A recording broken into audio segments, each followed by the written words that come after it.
মাত্ৰ কেইটামান কথাত লাগি আছে। আশা কৰিছোঁ কংগ্ৰেছে কথাখিনি উপলব্ধি কৰিব, বুজি উঠিব।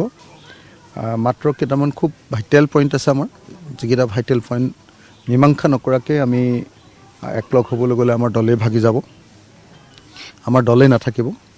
দলৰ ভিতৰত সাংঘাতিক ধৰণৰ বিসম্বাদ হৈছে, এতিয়া সাংঘাতিক ধৰণৰ প্ৰেছাৰ হৈছে, বিভিন্ন ধৰণৰ প্ৰতিক্ৰিয়া হৈছে।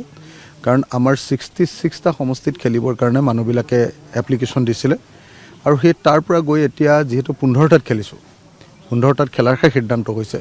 গতিকে দলৰ মজিয়াটো সাংঘাতিক ধৰণৰ এটা প্ৰেছাৰৰ মাজত আমি আছোঁ।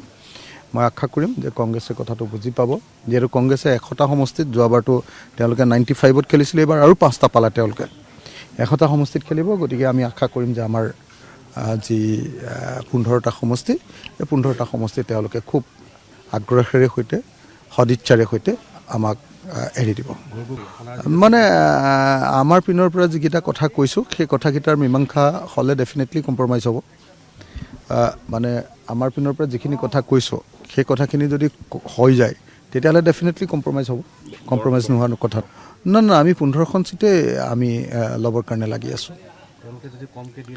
নাই, এতিয়ালৈকে কমকৈ দিয়াও কথাও কোৱা নাই, বেছিকৈ দিয়াৰ কথাও কোৱা নাই, একো হোৱা নাই। এতিয়ালৈকে বস্তুটো মীমাংসা একো হোৱা নাই।